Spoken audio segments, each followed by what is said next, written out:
Un gran chalón, amados hermanos, Dios les bendiga grandemente. Mi nombre es el hermano Germán Emanuel Carrasco y la intención de hacer este video es refutar la doctrina del retorno. Esto es netamente para que sea de bendición para los hermanos. Ahora, ¿cuándo se produce una falsa doctrina? Cuando no logra tener consistencia las citas bíblicas o el mensaje. Hay contradicciones, se produce un tema de que se tienen que aceptar ciertas citas y otras no, y ahí es cuando se produce una falsa doctrina. Todo tiene que armonizar con la palabra, todo tiene que armonizar con las escrituras. Vamos a hacer una saga de estudios que refutarían esta doctrina. Y debo decir como introducción que lo que más me molesta de esta doctrina del retorno de William Branham es que se quita el protagonismo a la segunda venida del Señor Jesucristo.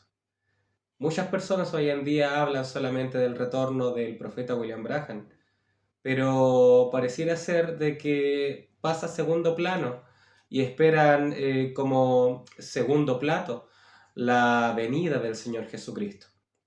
En este estudio vamos a ver en primera instancia, en este primer video, por qué razón alguien que ha expirado, por qué razón alguien que ya es un muerto en Cristo, que está durmiendo, pero también es un muerto en Cristo, ¿por qué no puede volver con un ministerio?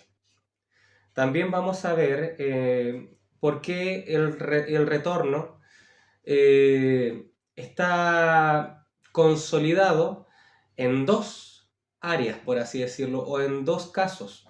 Hay un retorno en la escritura que es una especie de labor o trabajo para Dios, que Dios puede quitar a su hombre, pero Dios usa otro vaso para que complete esa profecía o esa labor espiritual. Y hay otra especie de retorno que sí, es la misma persona haciéndolo. En el primer caso y luego posteriormente en otro tiempo, Dios toma a esa misma persona para que trabaje nuevamente en esa obra espiritual.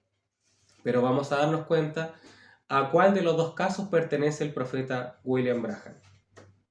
Entonces comenzamos con el retorno en la escritura y refutando el falso retorno por la Biblia. ¿Hay algo en la Biblia que apruebe un retorno? Bueno, por algo es que nosotros estamos esperando la segunda venida del Señor Jesucristo. Lo que ocurre es que hay un retorno que va acorde a las Escrituras y una falsa doctrina con respecto al retorno, porque recuerden que el diablo es un imitador. El diablo no tiene imaginación. Recordemos también de que los espíritus no mueren, como dijo el profeta, y si hay personas que están esperando al profeta William Branham con un caballo blanco, eso no es, por así decirlo, algo que ha nacido en este último tiempo. Los maometanos lo han tenido hace mucho tiempo atrás. Entonces, los espíritus no mueren. Ahora, en la Biblia podemos ver dos maneras en que se manifiesta un regreso en las Escrituras. Como ya estaba anticipando, una tiene que ver con una labor espiritual determinada a cierto hombre, pero que Dios lo saca de la escena. Muere o Dios lo saca de la escena, vuelvo a repetir, y luego esta labor es completada por otro siervo, por otro vaso. Una nota que hay que tener en cuenta es que no quiere decir que esa labor haya quedado inconcluso o que el trabajo de este varón de Dios que ha salido de la escena, él no haya podido completar todo lo que Dios había planificado para él. Recuerden que si Dios saca a su hombre es porque Dios finalizó con él. Dios consumó la obra a través de ese vaso. Sin embargo, es que Dios da a entender de que Él es el que está detrás de todas las cosas, de que el vaso no es, por así decirlo, el todopoderoso, omnipotente y que solamente sobre Él esté el éxito de la obra celestial, sino que Dios demuestra a través de su palabra de que Dios puede usar varios vasos y que todos fluyen en armonía porque el Espíritu del Señor está en ellos. Ahora, el segundo modo de manifestarse un regreso es que un hombre termina su trabajo aquí en la tierra y es sacado de la escena porque Dios decide ocupar el mismo vaso en otro momento. Vamos a ver ejemplos de cada caso. Vamos a ver la primera situación. El primer caso que tenemos aquí es que un vaso, un hombre de Dios, tiene que hacer una cierta labor, pero luego Dios lo saca de la escena y ahora viene otro vaso a completar esa misma labor espiritual. Como respaldo ante esa situación tenemos el mensaje como título Manifestación del Espíritu de 1951, del 07 del 17, y dice así: Usted sabe, Dios nunca quita su espíritu de la tierra. Dios quita su hombre, pero nunca quita su espíritu. ¿Sabe usted eso? Digamos, porque Él tomó a Elías, una doble porción del espíritu de Elías vino sobre Eliseo. ¿Eso es correcto?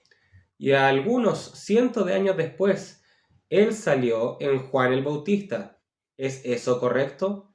Y está predicho que venga otra vez en el último día. ¿Es eso correcto? Fin de la cita.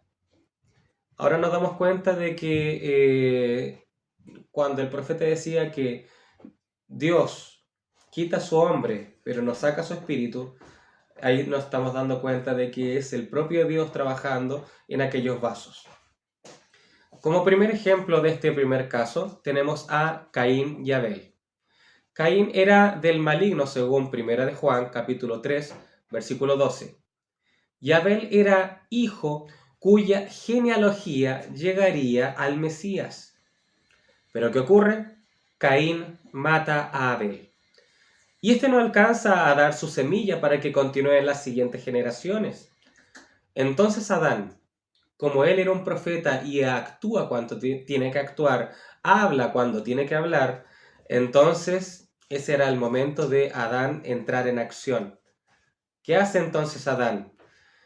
Adán pone su simiente nuevamente en Eva.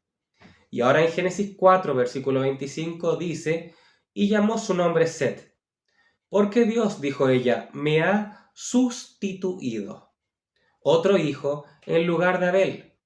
Sabemos que Caín tiene su genealogía y luego la genealogía de Adán es otra genealogía. Y según los peldaños de la genealogía, Abel y Set comparten el mismo peldaño. Caín es el único apartado de la genealogía. Entonces, como Abel y Set comparten el mismo peldaño de la genealogía, eso es porque Set continuó la labor que Abel debió haber seguido. Entonces ahí tenemos el primer caso. Abel fue sacado de la escena. Abel demostró tener revelación. Abel demostró hacer el sacrificio correcto. ¿Qué quiere decir eso? Que él era una simiente predestinada, que él era un verdadero hijo de Dios. Él demostró ser un hijo de Dios. Pero él fue sacado de la escena. Pero Set suplió su lugar. Set fue su sustituto y tenemos la genealogía desde Set hasta el Señor Jesucristo. Ahora, como un segundo caso, tenemos el caso de Moisés. En Éxodo capítulo 33, versículo 1 dice, Jehová dijo a Moisés, anda, sube de aquí, tú y el pueblo que sacaste de la tierra de Egipto, a la tierra de la cual juré a Abraham, Isaac y Jacob. Entonces, fin de la cita. Sabemos que la historia nos dice de que a Moisés no se le permite entrar a la tierra. Pero en esta primera instancia estaba Dios diciéndole, saca a mi pueblo de Egipto y llévalos a la tierra, ¿verdad? ¿Qué ocurre ahí? Dios tenía otro propósito para Moisés. ¿Qué quiere decir esto? Moisés, cuando golpeó 2 veces la roca, no es que Dios se haya, por así decirlo, defraudado o Dios se haya impresionado de que Moisés haya desobedecido. Dios es omnisciente Él tiene un preconocimiento de todas las cosas y él sabía en primera instancia lo que iba a hacer Moisés. Lo que ocurre es que Dios tenía otro plan para él. Dios quería ocupar este vaso en otra ocasión. Y nos damos cuenta entonces que Moisés ahora es sacado de la escena. Y tenemos ahora a Josué capítulo 1 versículo 2. Dice así: Mi siervo Moisés ha muerto. Ahora pues levántate y pasa este Jordán. Dios le habla a Josué que hay que conquistar la tierra prometida. Y Josué toma el lugar de Moisés. Y Dios le promete a Josué que nadie le haría frente, que pasaría de victoria en victoria, que sea muy valiente, porque Dios mismo estaría con él. Entonces vemos que Josué continuó la labor que Moisés debió haber accionado, pero como Moisés fue sacado de la escena, ahora Josué tomó su lugar. Tercera ocasión.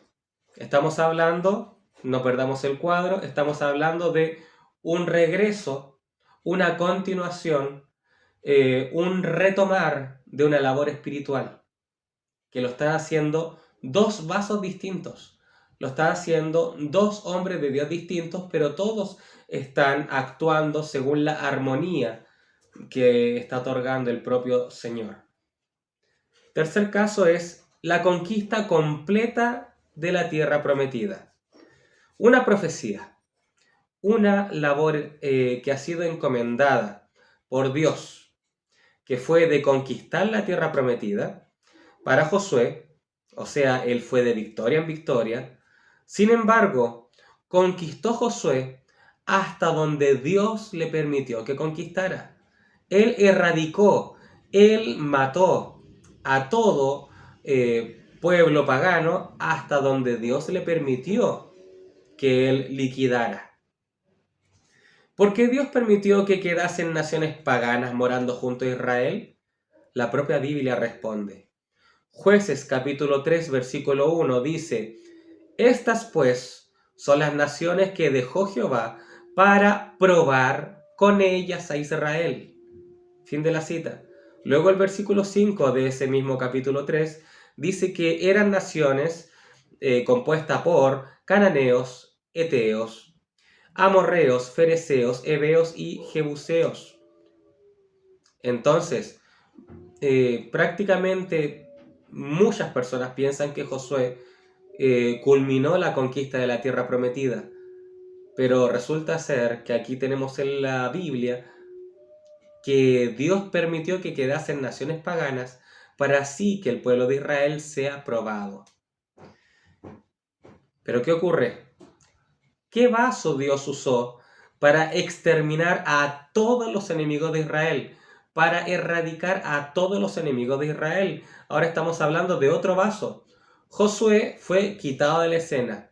Pero ahora, ¿qué vaso Dios usó para conquistar por completo toda la tierra prometida? Bueno, ese vaso fue David.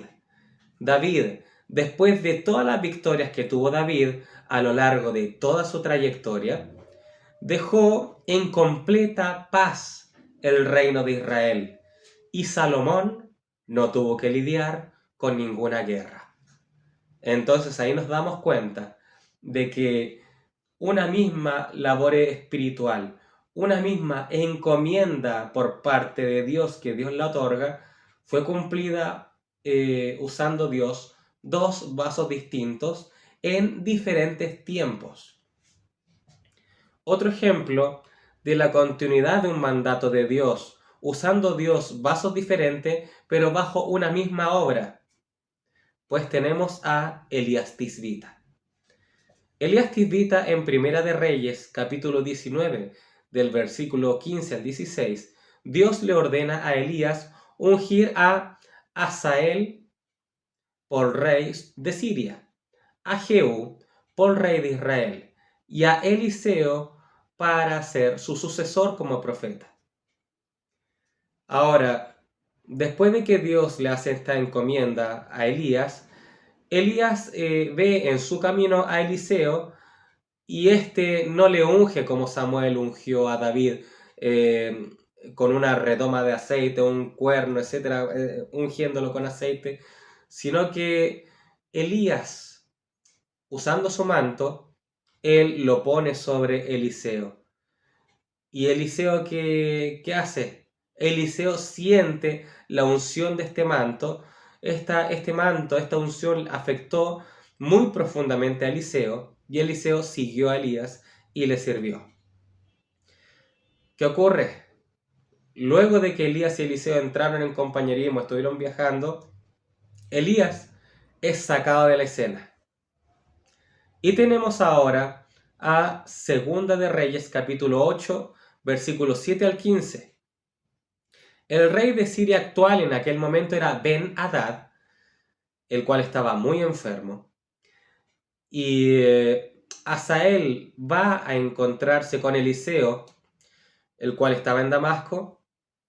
Y Hazael, por órdenes de su rey, le pregunta a Eliseo si éste va a morir. Y Eliseo le responde de que ciertamente moriría. Pero ahora Eliseo empieza a mirar fijamente a Hazael, según la historia bíblica, según esta profecía bíblica, según lo que nos comentan las escrituras. ¿Y qué hace el profeta? El profeta, mirando fijamente a Hazael, empieza a manifestar un don que es particular en el espíritu de Elías. Recordemos que Eliseo tenía el espíritu de Elías, y Eliseo usa el don de discernimiento. El don de discernimiento es usado por Eliseo, por Juan el Bautista, por el propio William Branham. Es el don de discernimiento, una de las características que tiene el espíritu de Elías. Entonces, Eliseo mira fijamente a Hazael, y éste empieza a llorar. Y Hazael le pregunta: ¿por qué lloras? Entonces el profeta le responde que tú harás terribles cosas a Israel, tú atormentarás mucho a mi pueblo. ¿Y qué estaba sucediendo aquí? Dios le estaba mostrando que el próximo rey de Siria sería el propio Hazael. Eliseo no tomó un aceite para ungir a Hazael, pero Eliseo le estaba entregando un "así dice el Señor" a Hazael, y eso es sinónimo de efectuar un ungimiento, porque fue el Espíritu Santo el cual estaba en esa atmósfera y le estaba revelando todas las cosas que iban a suceder a Eliseo. Entonces, por así decirlo, para muchos que dirían una obra inconclusa de Elías, no, la concluyó justamente el propio espíritu de Elías en otro vaso. Ahora, Segunda de Reyes, capítulo 9, versículo 1 al 13, tenemos que Eliseo llama a uno de los hijos de los profetas. Este Eliseo le dice que tome una redoma de aceite y que vaya a Ramot de Galaad para ungir a Jehú para que sea rey sobre Israel. Eliseo le dice que este hijo de profeta diga: así ha dicho Jehová, yo te he ungido por rey sobre Israel. Dicho sea de paso, aquí vemos un claro ejemplo de que el ministerio quíntuple también forma parte del ministerio de Elías. ¿Por qué? Porque no fue el propio Eliseo el cual fue a ungir a Jehú, que podríamos decir el espíritu de Elías fue a ejecutar todas estas cosas. No, fue Eliseo, que tenía el espíritu de Elías, el cual designa una labor a un hijo de profeta, o sea, un predicador. Entonces, ¿qué ocurre? Este hombre del ministerio quíntuple va y se dirige a ungir a Jehú. Ahora también, algo que podemos recalcar aquí. Si usted quiere, puede leer Segunda de Reyes, capítulo 9, versículos 6 al 10. El hijo de los profetas no dice calcadamente lo que menciona Eliseo. Eliseo le dijo: tú di solamente, así dijo Jehová, yo te he ungido por rey sobre Israel. Pero si usted lee Segunda de Reyes, capítulo 9, del versículo 6 al 10, este hijo de profeta amplía mucho más la luz entregada por el profeta Eliseo y es un claro ejemplo de que la revelación de la profecía que ha sido dictada por el espíritu de Elías sigue ampliándose hasta el día de hoy. Porque el profeta en una ocasión dijo que los ministros están para darle un mayor sentido al mensaje. Entonces aquí tenemos la obra consumada del espíritu de Elías, que había sido dictaminada por Elías Tisbita. Elías Tisbita solamente unge a Eliseo y después él se va sin ninguna preocupación porque sabe que todo está bajo las manos del Señor. Y Eliseo unge a Asael y Eliseo designa a un hombre del ministerio quíntuple para ungir a Jehú sobre el rey de Israel. Ahora ya para terminar este punto, vamos a definir el primer caso y el segundo caso de un regreso en las Escrituras. Recuerden, el primer caso es una labor espiritual que Dios encomienda a un vaso y que el vaso ejecuta la labor hasta cierto punto que Dios dictamina, luego este vaso es sacado de la escena y ahora Dios pone otro hombre para cumplir esa labor. Ese es el primer caso. El segundo caso es que Dios está usando un hombre y Dios lo saca de la escena y vamos a darnos cuenta después cómo Dios lo saca. Ese hombre muere, ese hombre se mantiene con vida, Dios lo preserva a través de los tiempos. Pues claro que sí, hay una explicación para eso. Dios, para tomar un vaso y después ocuparlo en otro tiempo determinado, se necesitan reglas espirituales, se necesitan normas escritas y que están evidenciadas en la escritura para que eso se dé. Ahora nos vamos a dar cuenta en cuál de las dos condiciones está el profeta William Branham. Está en el primer caso de que es la continuación de un vaso, la continuación de la obra, dos vasos distintos ejecutando una obra para Dios, o el profeta William Branham pertenece al caso de que es un vaso que Dios está usando, Dios lo saca de la escena y después Dios idénticamente ocupa ese mismo vaso para ejecutar una cierta labor. Bueno, vamos a responder a esa pregunta en este instante. Para terminar de entender este punto, ahora el último ejemplo que tenemos es Malaquías 4, versículos 5 al 6. Y se lee así en el nombre de Jesucristo, dice: He aquí yo os envío el profeta Elías, antes que venga el día de Jehová, grande y terrible. Él hará volver el corazón de los padres hacia los hijos, y el corazón de los hijos hacia los padres, no sea que yo venga y hiera la tierra con maldición.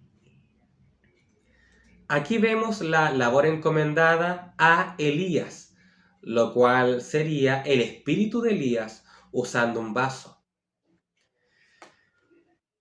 Entonces, nos damos cuenta que el espíritu de Elías, en estricto rigor, sería el mismo Espíritu Santo. El mismo Espíritu Santo, el cual el Espíritu Santo en ciertos vasos se comporta de una cierta forma. Por ejemplo, se hace referencia al espíritu de Elías por sus características o cualidades, en la forma en que se manifiesta el Espíritu Santo a través de determinados vasos, a través de sus portadores. Por ejemplo, Elías, Juan el Bautista, William Branham, etc. Todos ellos fueron catalogados por odiar mujeres, por predicar muy fuerte en contra del adulterio. Fueron catalogados como hombres muy toscos, como hombres incomprendidos y exiliados. Esa es una característica típica del espíritu de Elías. Por ejemplo, el Espíritu Santo está manifestándose en todo el ministerio quíntuple. Tenemos en el ministerio quíntuple a apóstoles, profetas, evangelistas, pastores y maestros. El Espíritu Santo se manifiesta a través de todos ellos. Pero las características y cualidades de un apóstol son distintas a las de un pastor. Las características y cualidades ministeriales de un pastor son distintas a las de un evangelista. Las características y cualidades de un evangelista son distintas a las de un profeta y viceversa con un maestro. Pero es el mismo Espíritu Santo el cual usa a todos esos vasos. Pero Dios se manifiesta de forma distinta porque el vaso, ese recipiente está formado de una cierta forma en que el Espíritu Santo, como es agua, como es un tipo del agua, él toma la forma del recipiente que lo contiene. Entonces, ¿por qué no podemos apartar y por qué no podemos diferenciar el espíritu de Elías del Espíritu Santo? Porque evidentemente no hay dos Espíritus Santos. Es un solo Espíritu de Dios que toma al hombre. Y además en Lucas capítulo 1 versículo 15 dice que Juan el Bautista será lleno del Espíritu Santo desde el vientre. No podía haber en Juan el Espíritu Santo y además decir, y además te pongo el Espíritu de Elías. No, el Espíritu Santo estaría en Juan desde el vientre. Y además la Biblia dice que él vendría con el Espíritu de Elías. ¿Qué quiere decir eso? Que el Espíritu Santo y el Espíritu de Elías es lo mismo. Es lo mismo, solamente que Dios, por causa del vaso, Dios se comporta en él de una forma determinada. Ahora, aquellos que cumplen con lo que señala Malaquías 4:5 son Juan el Bautista en una primera instancia y William Branham en otra instancia. Ya nos estamos dando cuenta de que William Branham está siendo perteneciente al primer caso señalado de un regreso en las Escrituras. ¿Cuál era? El que dos vasos en diferente tiempo cumplen una misma obra para Dios. Dos vasos en diferentes temporalidades, en diferentes dispensaciones, están ejecutando una misma labor para Dios para completar así toda la profecía. Así que atención con esto. Recuerden lo que decía Malaquías 4, 5 al 6. Versículo 6 dice, Él hará volver el corazón de los padres hacia los hijos y el corazón de los hijos hacia los padres. No sea que yo venga y hiera la tierra con maldición. Ahora fíjese lo que menciona Lucas capítulo 1, versículo 17. Dice así, con respecto a Juan el Bautista, dice, e irá delante de él con el espíritu y el poder de Elías, para hacer volver los corazones de los padres hacia los hijos, y de los rebeldes a la prudencia de los justos, para preparar al Señor un pueblo bien dispuesto. Ahora aquí queda la interrogante. ¿Por qué en Lucas no se menciona nada sobre tornar los corazones de los hijos hacia los padres, sino que solamente se menciona que tornaría los corazones de los padres hacia los hijos? Porque esa labor mencionada en Malaquías 4 no le correspondió totalmente a Juan, sino que habían dos partes en esa profecía, que una la cumpliría Juan y la otra la cumpliría el profeta William Branham.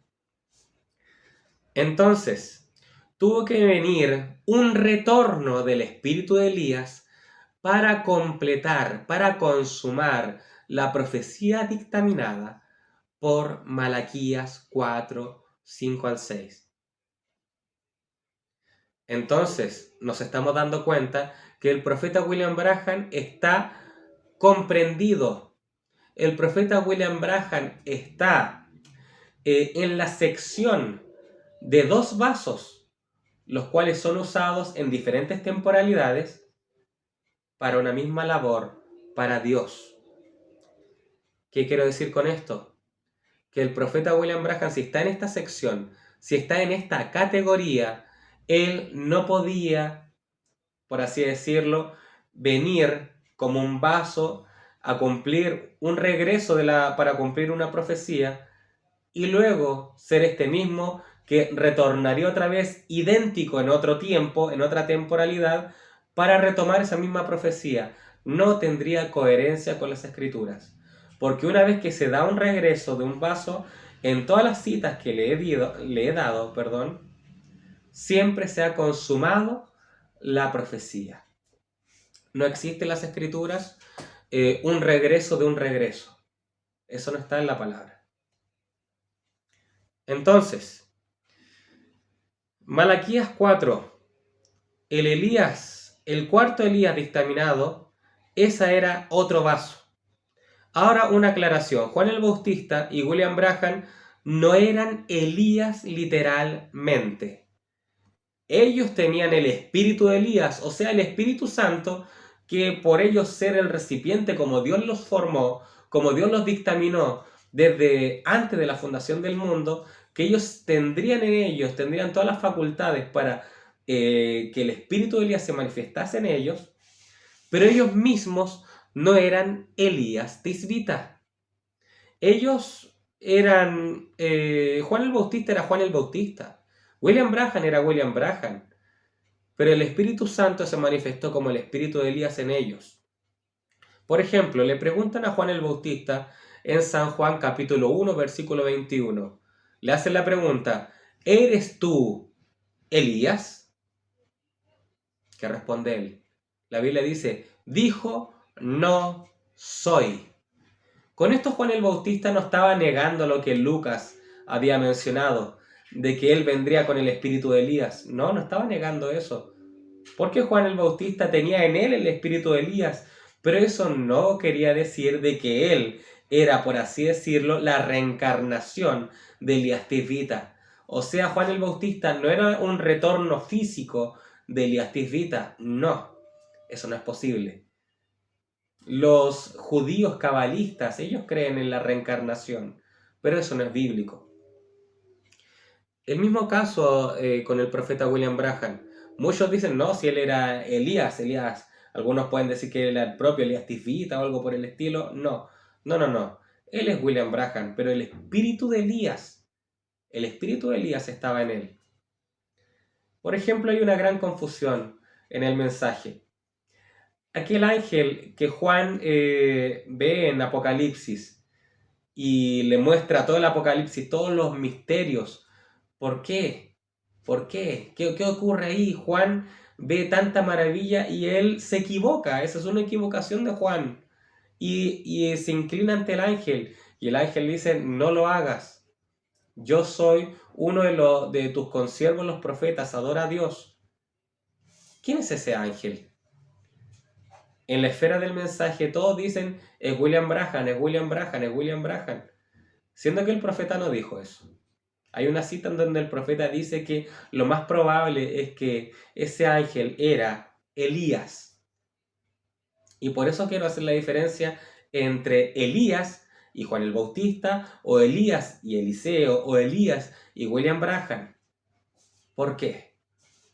Porque no podía ser William Branham. Porque si hubiese sido el profeta William Branham, estaríamos hablando de que habría una preexistencia del cuerpo de William Branham. En los tiempos del discípulo amado Juan, William Branham aún ni siquiera había nacido.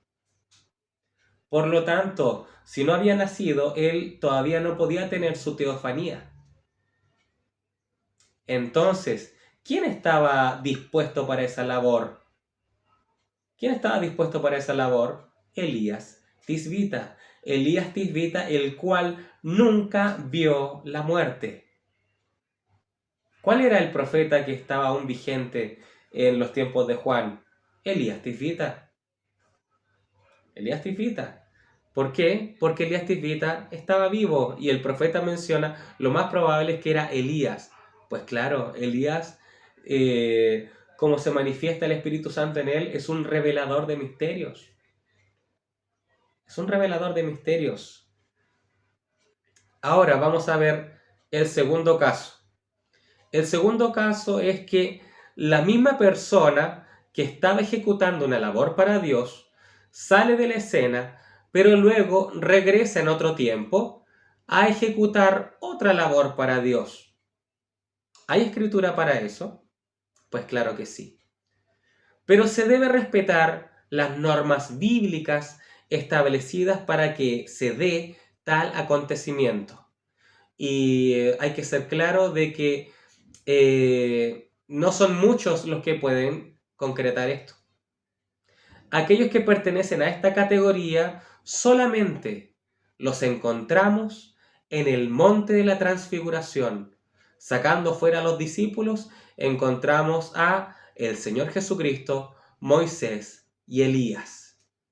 El Señor Jesucristo, Moisés y Elías son los únicos que están en este segundo caso de que la misma persona que está manifestando una labor espiritual, ahora que sale de la escena, sale de este globo terrestre, sale de la tierra, y Dios después los usa en otro tiempo, en otra sazón, en otra dispensación, para ejecutar otra labor para Dios.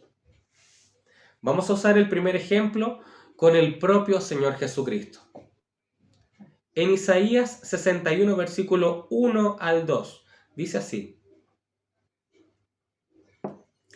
El Espíritu de Jehová el Señor está sobre mí, porque me ungió Jehová, me ha enviado a predicar buenas nuevas a los abatidos, a vendar a los quebrantados de corazón, a publicar libertad a los cautivos y a los presos apertura de la cárcel, a proclamar el año de la buena voluntad de Jehová y el día de venganza del Dios nuestro, a consolar a todos los enlutados.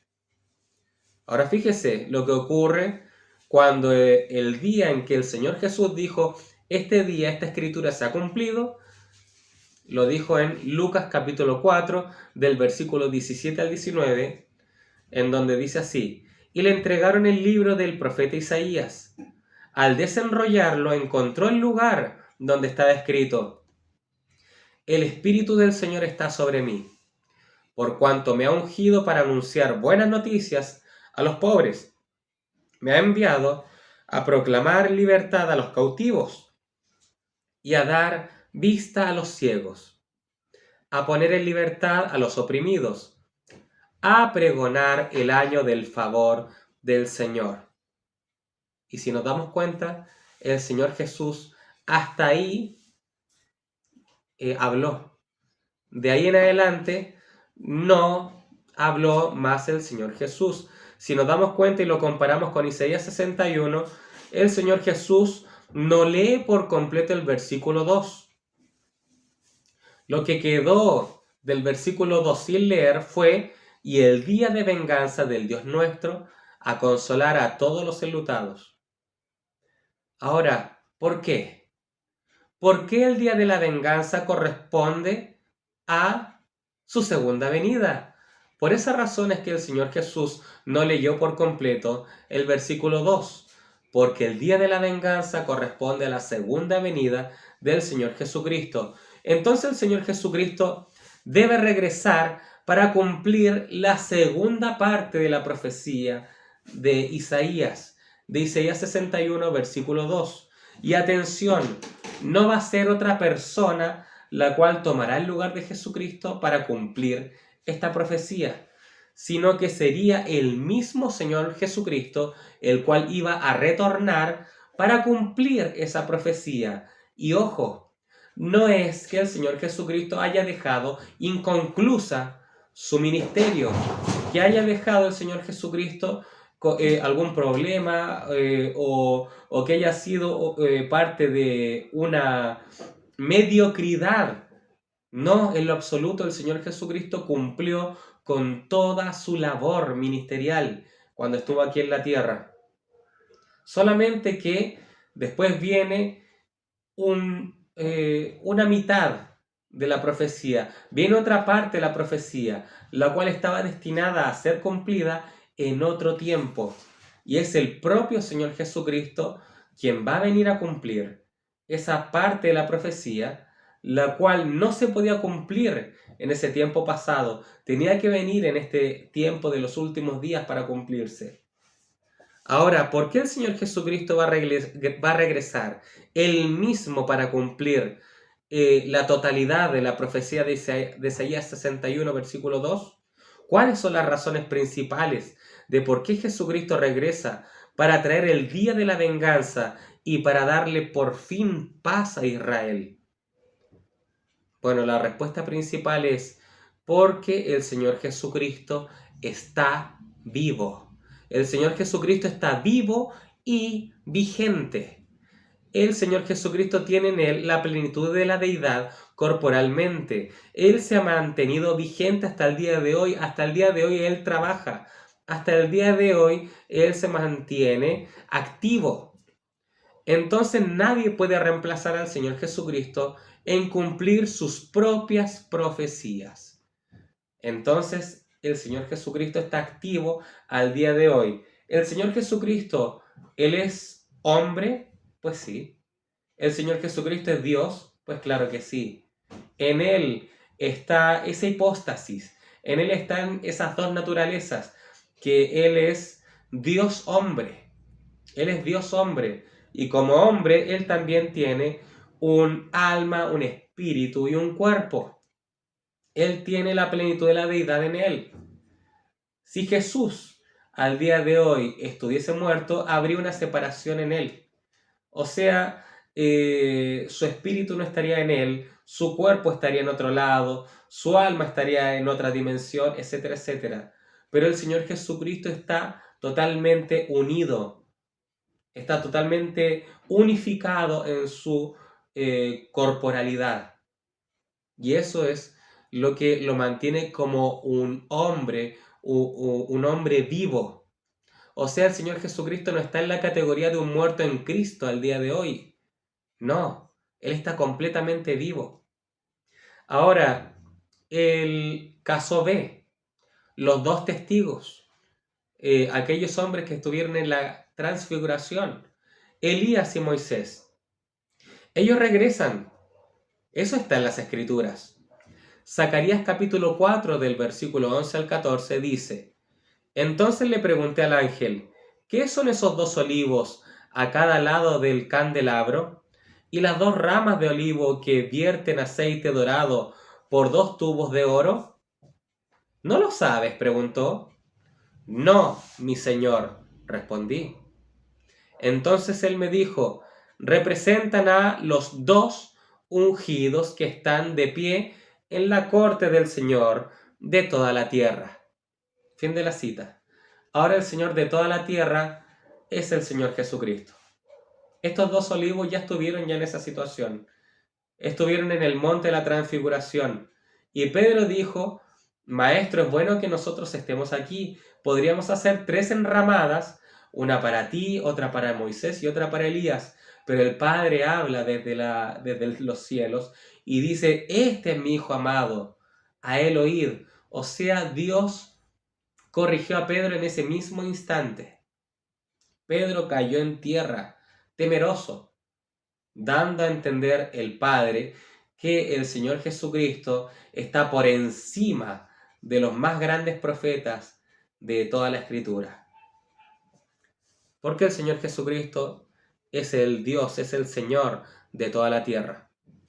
Ahora estos dos testigos estuvieron en el monte de la transfiguración con Jesús y en Apocalipsis 11 vemos sus características. O sea, en Apocalipsis 11 nos demuestra de que uno de ellos es capaz de traer plagas. Otro de ellos es capaz de hacer descender fuego del cielo. Claramente vemos las características de Moisés y de Elías en estos aspectos. Ahora hay que entender esto.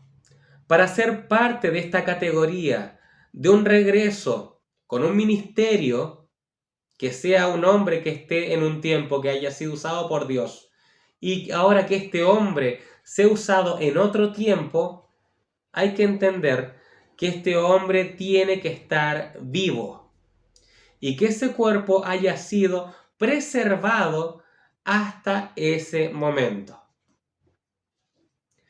Los hermanos que dicen que el profeta William Branham va a tener un ministerio post muerte o post expiración o post fallecimiento o post dormir, pongámosle este ejemplo, que está durmiendo, pues no se está cumpliendo con este requisito que lo ha puesto la Escritura. Recuerdo la frase del hermano Francisco Holguín en un debate que se dio hace un par de años atrás con el hermano Víctor Manuel Banda, y esto no lo hago en modo de desprestigiar o algo por el estilo, sino que solamente voy a usar una frase que él ocupó, a pesar de que sabemos de que él no puede defenderse ahora, pero él creía en esto. Y dijo él en ese instante, dijo: ninguno se escandaliza de que vuelvan los dos testigos, Moisés y Elías. Bueno, Elías fue arrebatado, o sea, dio a entender que Elías estaba vivo. Pero después el hermano Francisco Holguín dice: pero Moisés murió y él va a regresar, y nadie se escandaliza con el retorno de Moisés. Estoy parafraseando, quizás no fue idénticamente lo que dijo el hermano Francisco Holguín, pero eso es lo que dio a entender. Ahora, entonces, ante esta situación, ¿cómo se puede refutar esta declaración? Hay que entender que el hermano Abraham sí murió. Sabemos que los hijos de Dios, como dice la Biblia, no mueren, sino que duermen. Alguien puede sacar esto de contexto. Pero recuerden también que la Biblia habla de muertos en Cristo. Amén. Entonces tenemos que William Branham durmió o murió, exhaló, expiró, ya no hay espíritu en él. Y Moisés también murió. Ahora, este Moisés va a regresar, a pesar de que él haya muerto. Entonces, lo que tienen la doctrina del retorno dicen: si Moisés murió y él va a retornar, ¿qué tiene de malo? El hermano Branham murió y él también tiene que retornar. Ahora, la pregunta es: Moisés, si él va a retornar como uno de los dos testigos, quiere decir que él estaba vivo para aquel día de Apocalipsis 11. Pero Moisés, ¿cuándo sucedió esa resurrección? Si en Apocalipsis 11 Moisés está vivo, ¿cuándo ocurrió la resurrección de Moisés? La resurrección de Moisés ocurrió en la primera resurrección. Recuerden que la primera resurrección es la misma primera resurrección que viene en este último tiempo. La primera resurrección se dio cuando el Señor Jesús alzó su voz a gran voz, y la Biblia dice que los portales, los sepulcros se abrieron, y cuando el Señor Jesús se levantó, pues ahí vinieron todos a manifestarse. El profeta Moisés resucitó en aquel instante, en la primera resurrección. Si hubiese sido así, si Moisés hubiese resucitado en la primera resurrección, entonces Moisés no calificaría para entrar en este caso de ser un vaso idéntico, el mismo vaso que Dios saca del escena, y luego este vaso que es preservado lo usa Dios en otra instancia. ¿Por qué no hubiese podido entrar en esta categoría Moisés? Porque su cuerpo habría llegado a corromperse. Su cuerpo hubiese llegado a ser polvo, hubiese llegado a ser nada. La Biblia dice de que Moisés tiene que morir, Elías van a morir y van a ser puestos en la plaza. Eso lo dice en Apocalipsis 11. ¿Cómo se contrarresta el argumento de que Moisés y Elías ambos murieron, pero Moisés sí regresa? Y después dicen: pero ¿cómo si Moisés regresa? ¿Por qué William Branham no regresa si es lo mismo? Bueno, hay como refutar eso. El cuerpo del hermano Branham, sus restos yacen en su tumba. Pero con Moisés fue diferente la situación. Si nosotros dijésemos que Moisés vino en la resurrección en esa primera resurrección con todos los santos del Antiguo Testamento, pues no podríamos decir que Moisés pudo haber estado en el monte de la transfiguración. Moisés estuvo en el monte de la transfiguración y eso es anterior a la primera resurrección. Moisés ya estaba ahí, ya estaba junto a Elías en el monte de la transfiguración con el Señor Jesucristo. Repito, antes de la primera resurrección, Moisés ya estaba en una forma corporal en el monte de la transfiguración. ¿Por qué? ¿Por qué? ¿Cómo ocurrió esto? Bueno, la Biblia lo responde. En Deuteronomio capítulo 34, versículo 6, está hablando Moisés. Esto lo está escribiendo el propio Moisés. Dice así, hablando de Moisés que él murió, decía, y lo enterró en el valle, en la tierra de Moab, enfrente de Bet Peor, y ninguno conoce el lugar de su sepultura hasta hoy. Fin de la cita. Quiero que note que el autor de Deuteronomio sigue siendo el propio Moisés. Y el propio Moisés está diciendo de que ninguno conoce el lugar de su sepultura, que nadie sabe dónde está ubicado su sepulcro. Él tenía una revelación de que su cuerpo no se quedaría en la tumba. Es por eso que Moisés está declarando esto.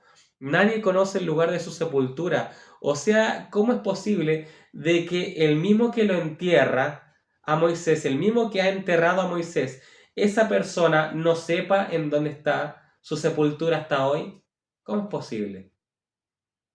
¿Qué quiere darnos a entender la Biblia? Nos quiere dar a entender de que en Moisés había una revelación de que él no se quedaría enterrado en la tumba.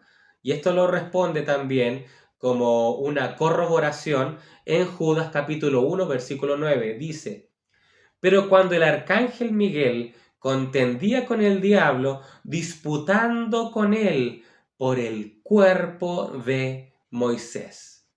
Fin de la cita. Esta cita hace una clara referencia a la resurrección de Moisés. Por una muy buena razón, Moisés estaba de pie en el monte de la transfiguración con ese mismo cuerpo.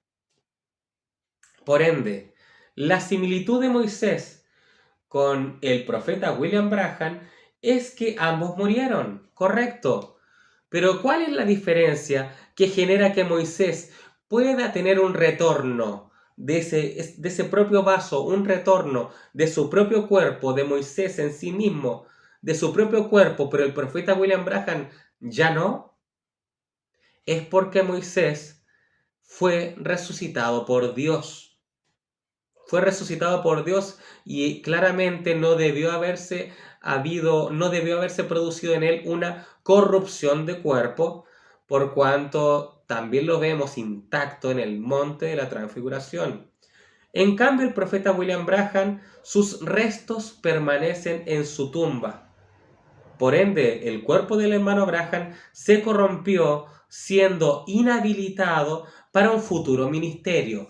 ¿Por qué está siendo inhabilitado para un futuro ministerio?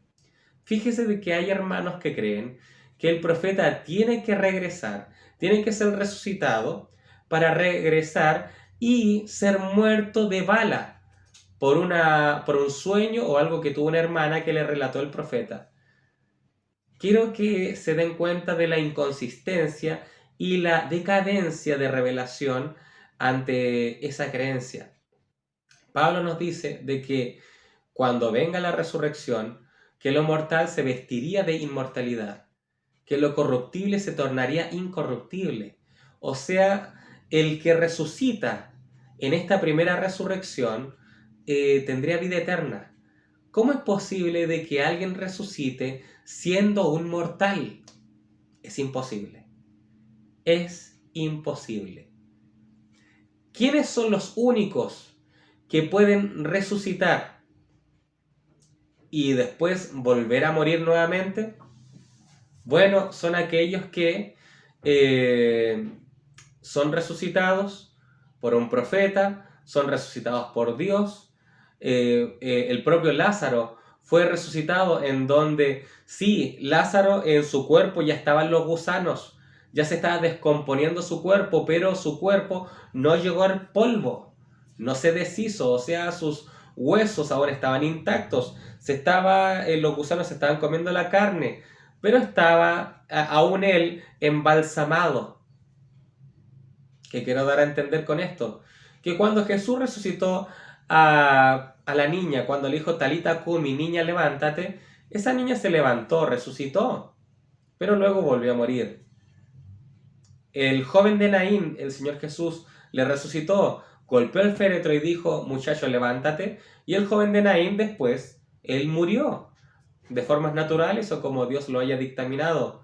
Y Lázaro, que ya se estaba empezando a descomponer, olía mal, etcétera, etcétera, Dios, el Señor Jesucristo, le resucita para demostrar a los fariseos que no era una muerte clínica, como muchos empezaron a dudar quizás en aquel tiempo con la niña o el joven de Naín, porque cuando pasa unas pocas horas de muerto, está estipulado en la ciencia de que alguien puede levantarse, algo en él puede reaccionar y puede levantarse aún.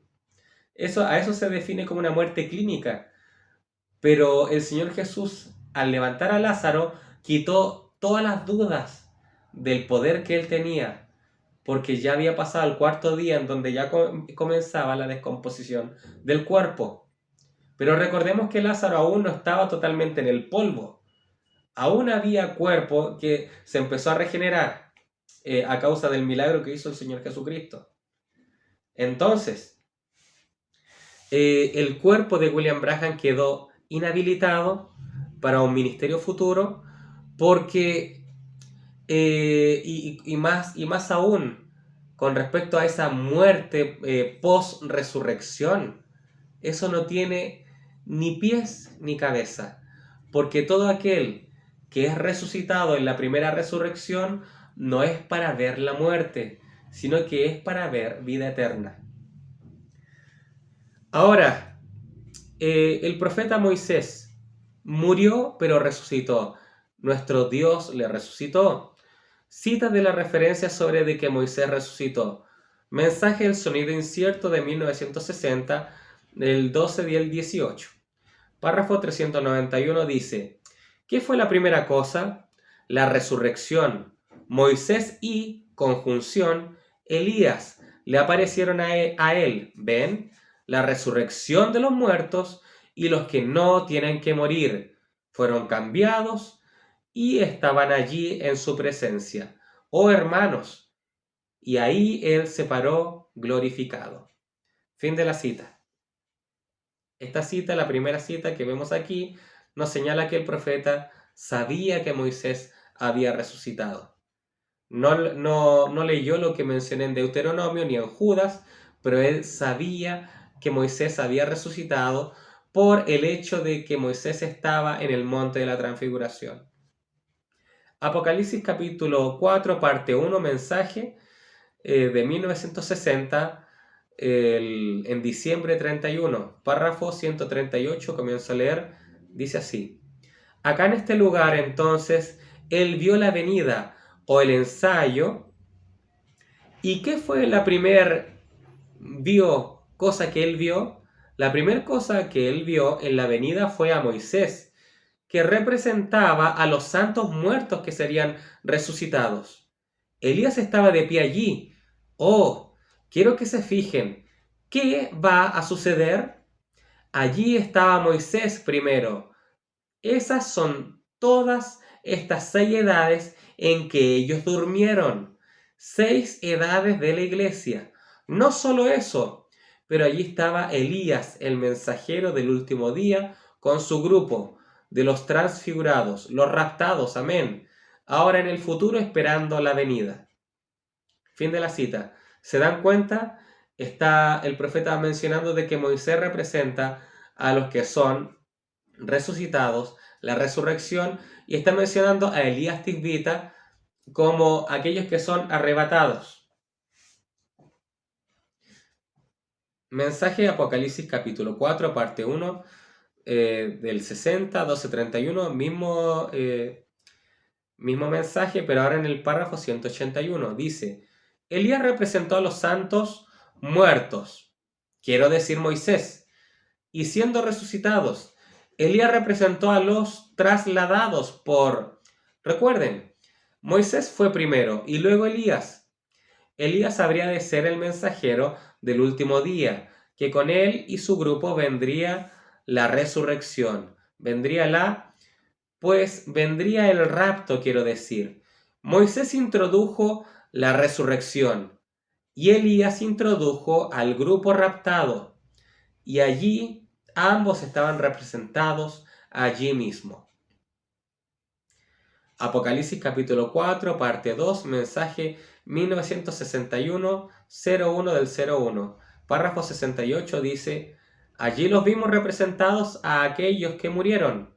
Moisés, para representar a los santos que murieron, resucitó. Elías con su grupo en el último día, parado allí, con su grupo raptado, todos ante el Señor Jesús. Juan reveló eso. Mensaje El futuro hogar del novio celestial y la novia terrenal, de 1964, 08-02.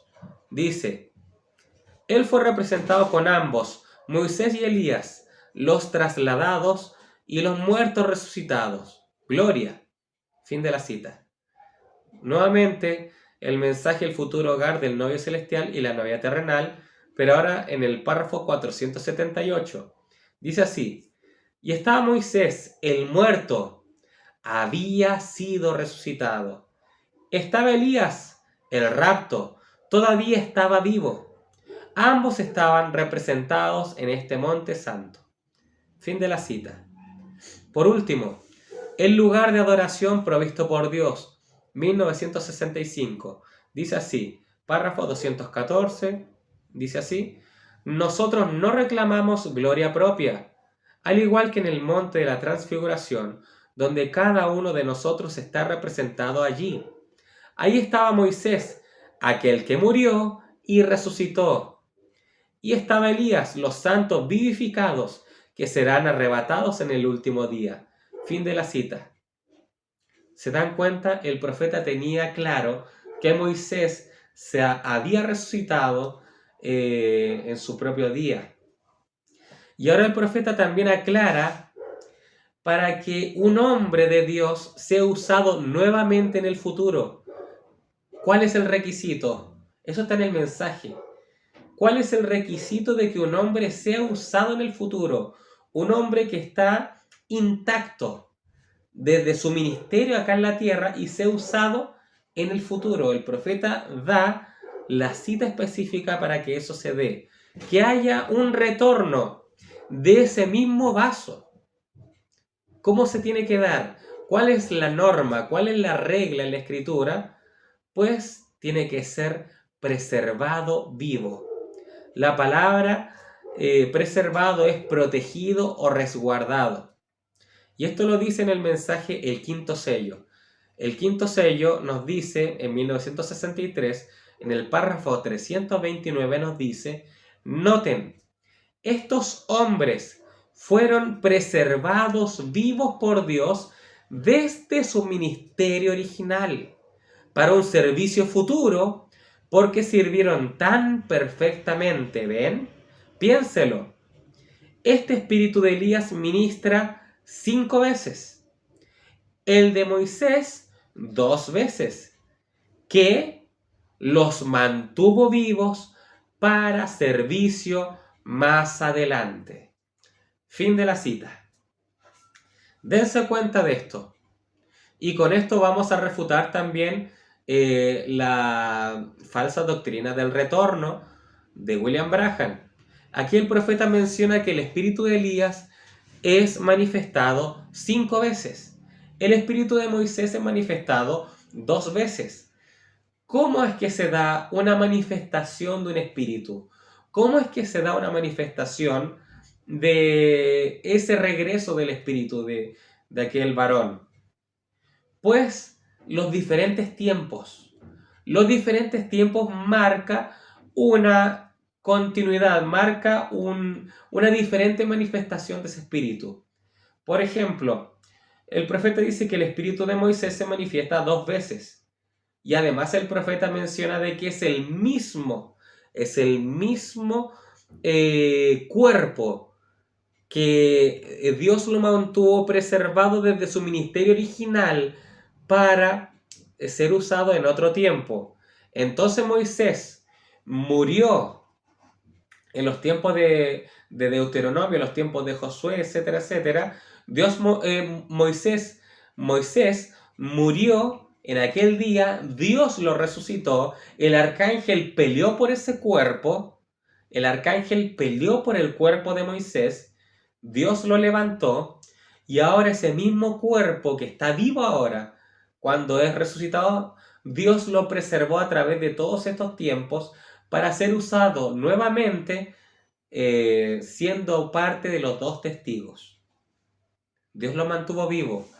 Y que haya sido usado en el tiempo del Éxodo, en el tiempo del tiempo donde se manifestó Levítico, etcétera, etcétera, del Deuteronomio, etcétera, etcétera, ahora que sea usado en Apocalipsis capítulo 11, pues eso quiere decir de que ha sido usado 2 veces el espíritu de Moisés, usando su mismo cuerpo, porque el profeta dice que su cuerpo fue preservado.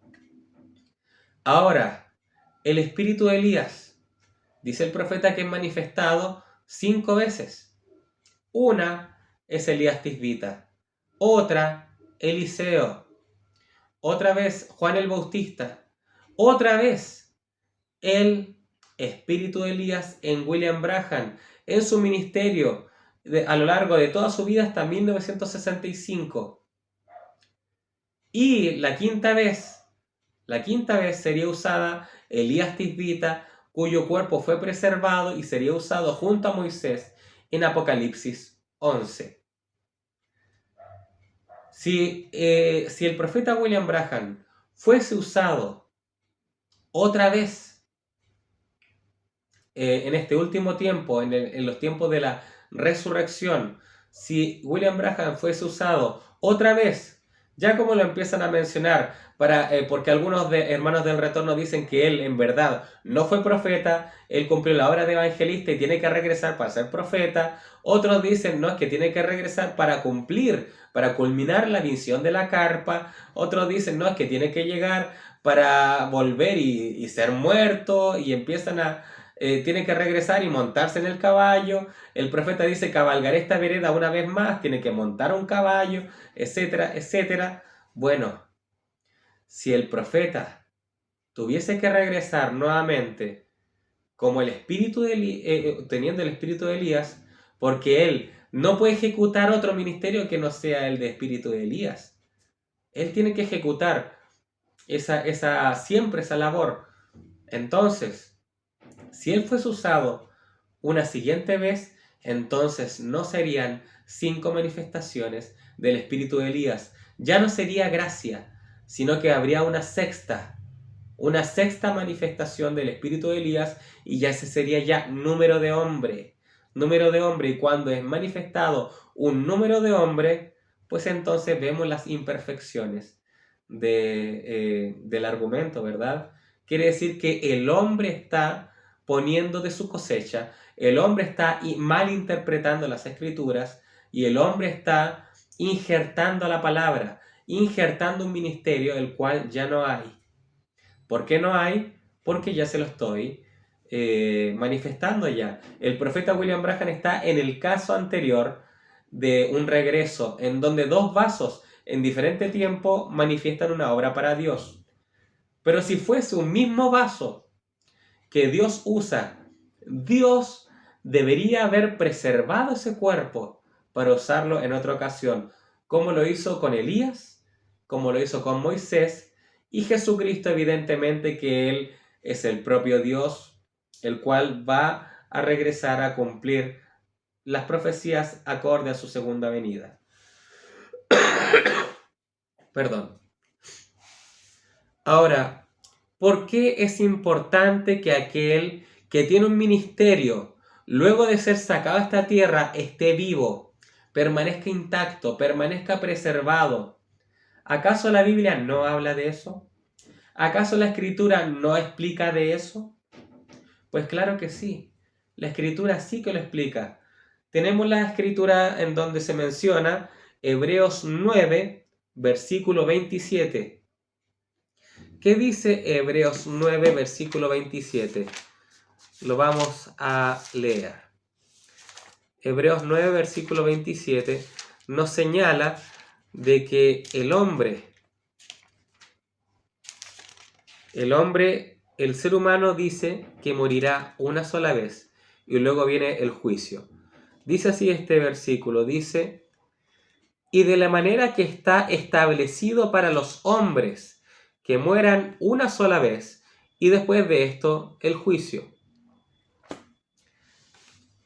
Este versículo habla de que los seres humanos, incluso también los hermanos, en donde algunos pueden tener la opinión en donde digan, bueno, es que lo que pasa es que un hijo de Dios no muere, solo duerme. Y eso es correcto. Pero aquel que es dormido tiene esa facultad de que puede ser despertado. Un muerto no responde a un llamado, ¿verdad? Pero también hay que ser escriturales en todo sentido. Hay que ser escriturales en todo sentido y no dejar fuera ninguna escritura. Por una muy buena razón, Primera de Tesalonicenses, capítulo 4, versículo 16, Pablo hace referencia a que los muertos en Cristo se levantarán primero. Ahora, ¿por qué se le atribuye también la muerte a un cristiano, a un muerto en Cristo? ¿Por qué se le atribuye también la muerte? Resulta ser de que muerte en la Biblia no tiene el mismo significado filosófico que propone el mundo. El mundo, cuando habla de muerte, lo relaciona a dejar de ser, inexistencia, o sea, que alguien se esfuma, deja de ser. Bueno, en la Biblia, muerte no es ese mismo significado. El profeta tenía muy claro lo que significa muerte en la Escritura. Y el profeta mencionó que muerte en la Biblia es separación. El pecado forja separación con Dios. ¿Y qué ocurre? ¿Por qué la Biblia habla de un muerto en Cristo? ¿Por qué? Porque si nosotros nos enfocamos en nuestra triple naturaleza, nosotros como hombre estamos hechos por la esfera del cuerpo, la esfera del espíritu y la esfera del alma. ¿Qué sucede cuando nosotros expiramos? ¿Qué sucede cuando nosotros exhalamos el espíritu? O sea, dejamos de respirar, ya no habría aliento de vida en nosotros. ¿Qué ocurre? Pues un muerto en Cristo es separado. Un muerto en Cristo no tiene unido su cuerpo, su espíritu y su alma. ¿Qué sucede? Para un muerto en Cristo, su cuerpo, sus restos yacen en el sepulcro. Su espíritu retorna a Dios y su alma está en la sexta dimensión. Vuelvo a repetir, los restos del cuerpo del hermano William Branham yacen en su tumba. Los restos del cuerpo de William Branham no están siendo preservados al día de hoy. No hay ninguna cita bíblica, no hay ninguna cita del mensaje en donde diga que el arcángel Miguel peleó por el cuerpo de William Branham. No, el cuerpo del hermano William Branham yace en su tumba. Es más, hermanos pensaban que el profeta iba a resucitar en su tiempo y pasaron varios días en donde no lo sepultaron, en donde el profeta ya estaba en tiempo de descomposición. Entonces, ¿el hermano Branham es un muerto en Cristo? ¿Él está durmiendo? Pues claro que sí. Cuando venga la voz del Señor Jesucristo para resucitarle, pues el profeta atenderá el llamado y será despertado. Pero él a este instante también es un muerto en Cristo. ¿Por qué? Porque su cuerpo, los restos de su cuerpo, sus huesos, yacen en el sepulcro, yacen en su tumba. Usted puede hallar la tumba de William Branham al día de hoy, pero usted jamás hallará la tumba, jamás hallará el sepulcro de Moisés. Está establecido en la Biblia que no se puede encontrar el sepulcro de Moisés, porque éste fue resucitado para que su cuerpo sea preservado, con el fin de ser usado en otro ministerio, siendo parte de los dos olivos, los dos testigos. Entonces, Eclesiastés capítulo 12, versículo 7 dice: y el polvo vuelve a la tierra como era, y el espíritu vuelva a Dios que lo dio. Entonces, el polvo, la carne, el cuerpo vuelve a la tierra, pero el espíritu que Dios lo dio, el espíritu retorna a Dios. Entonces, el cuerpo de William Branham está en la tierra, sus restos, sus huesos, lo que queda de él, está en la tierra. El espíritu de William Branham retornó a Dios, que Dios fue el que se lo dio, aliento de vida. Y el alma del profeta William Branham está en la sexta dimensión. Pues entonces, ¿hay separación? ¿El profeta William Branham es un muerto en Cristo? Pues sí que hay separación en él. Su cuerpo, su espíritu y su alma están separados. Ahora, estamos nuevamente explicando la cita de Hebreos capítulo 9, versículo 27, en donde los seres humanos morirían una sola vez y después el juicio. ¿Qué quiere decir eso? Sabemos que para los cristianos, para los creyentes, el profeta dice de que no hay juicio, no hay juicio del trono blanco para nosotros. Pero déjeme decirle que en el momento de expirar, en el momento de que culminen las palpitaciones de nuestro corazón en esta vida, pues sí que en ese instante ya se ejecuta un juicio para nosotros. Y déjeme decirle, un juicio no siempre es para ejecutar una sentencia negativa, sino que también un juicio también es para dictaminar una sentencia positiva, de no hallar culpable a tal persona. Entonces, cuando nosotros expiramos, cuando nosotros fallecemos, cuando nosotros comenzamos a dormir, es donde se ejecuta un juicio y es manifestado. Esta persona se irá directamente a la sexta dimensión o se irá para aquellos que compartan la segunda resurrección, la muerte segunda. ¿Esta persona es trigo o es cizaña? ¿Esta persona es un águila o es un buitre? ¿Esta persona es una oveja o es una cabra? ¿Esta persona es simiente real de Abraham o es simiente de la serpiente? En el momento en que nosotros partimos de esta tierra, se ejecuta un juicio en donde se dictamina esta persona es digna para ir a la sexta dimensión. Entonces sí que hay un juicio, pero no es el juicio del trono blanco.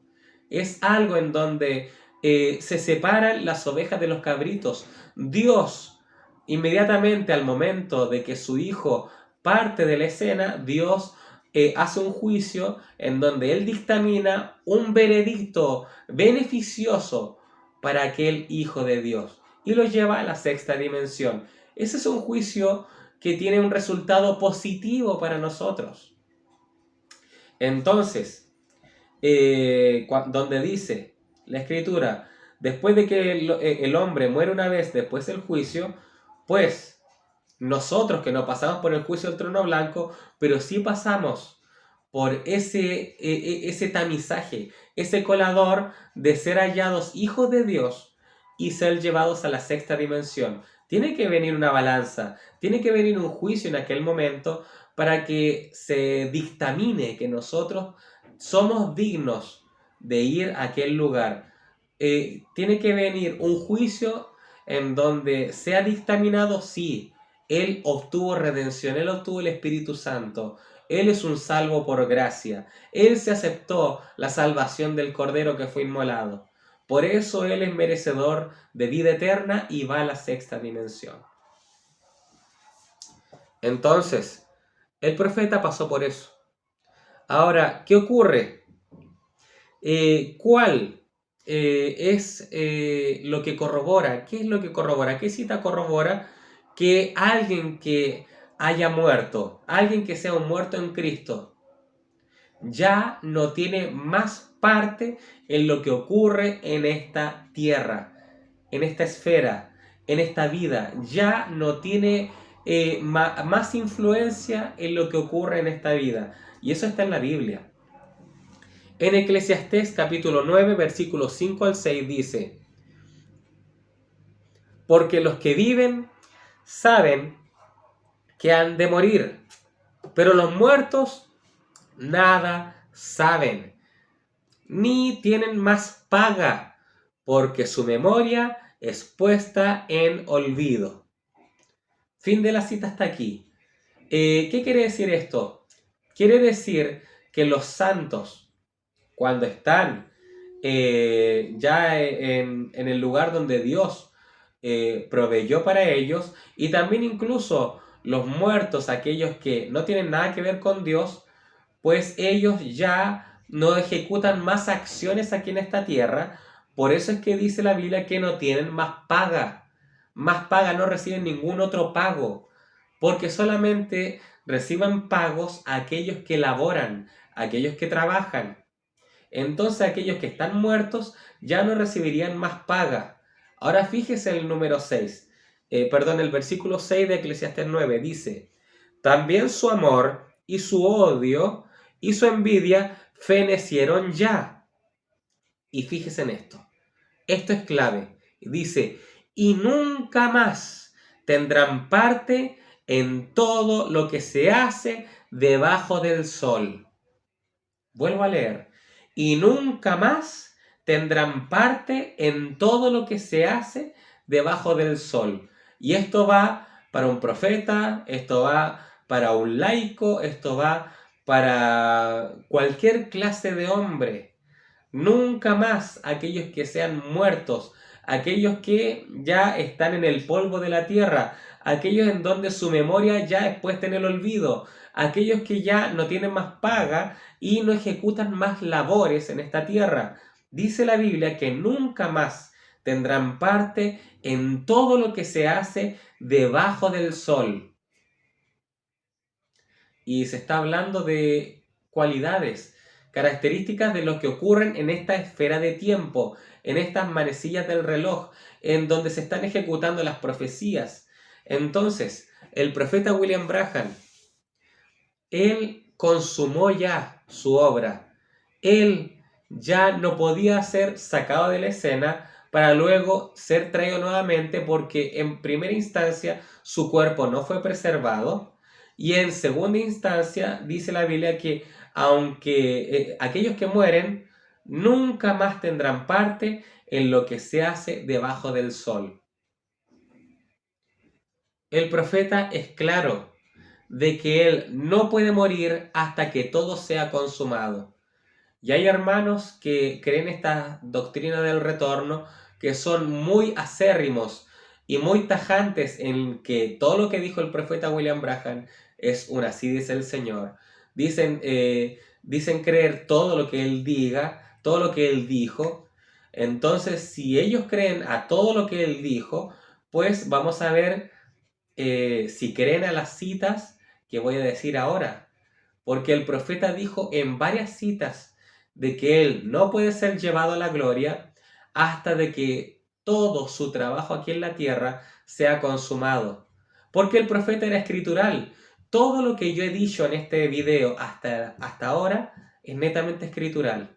Lo he respaldado todo con escrituras.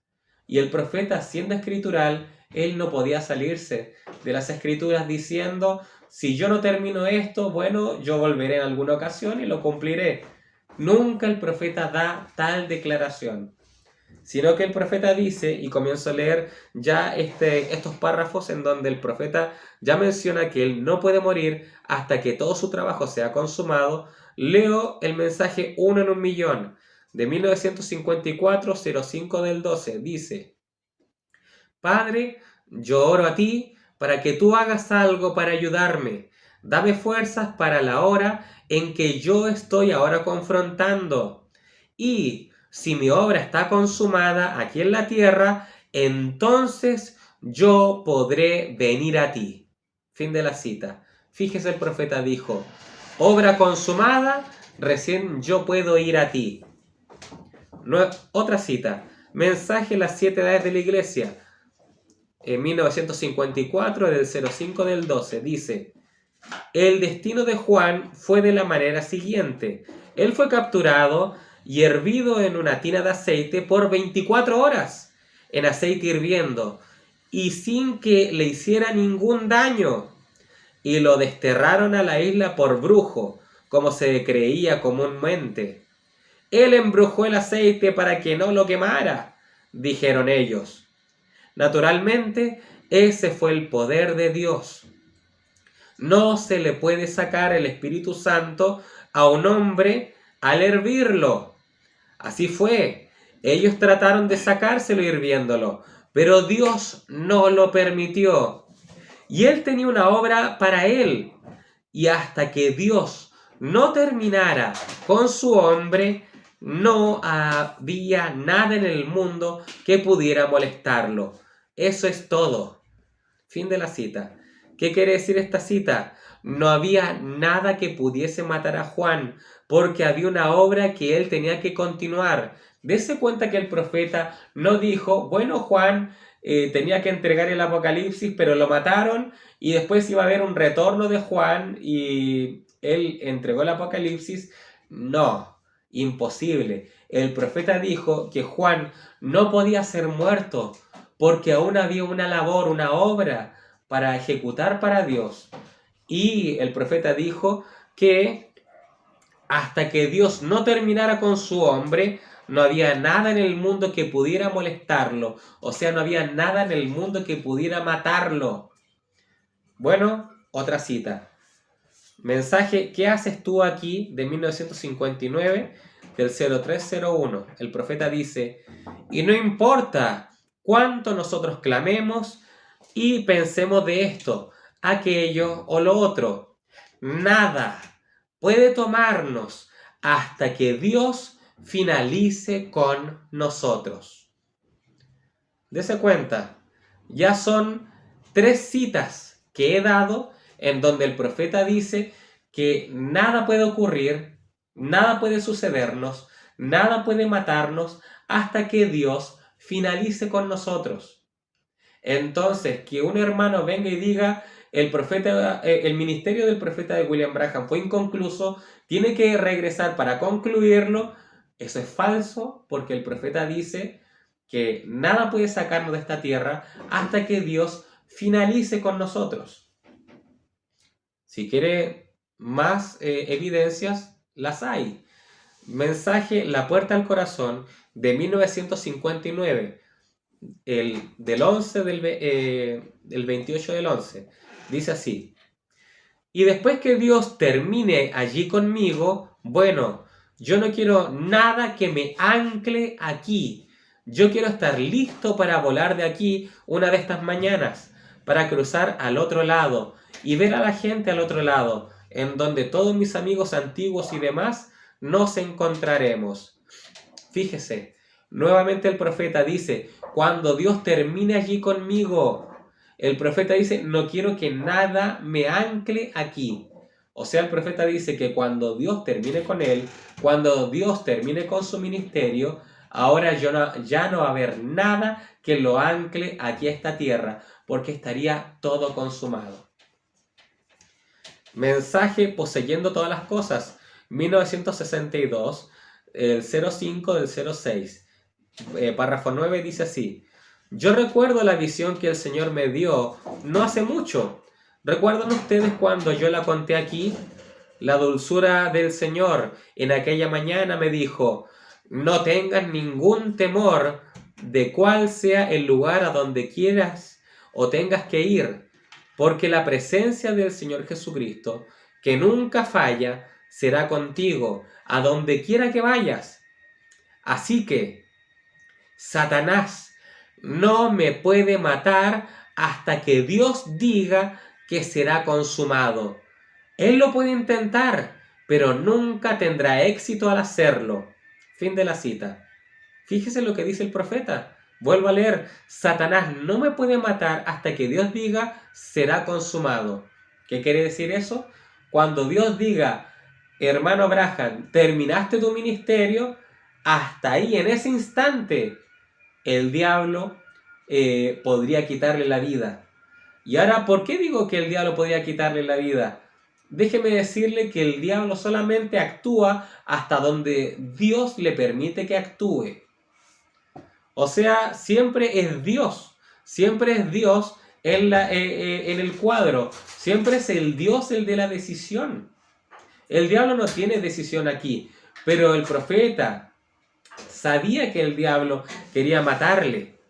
O sea, cuando Juan el Bautista, Dios terminó con él aquí en la tierra, vino Herodías, vino Salomé, esa esfera católica romana de Jezabel.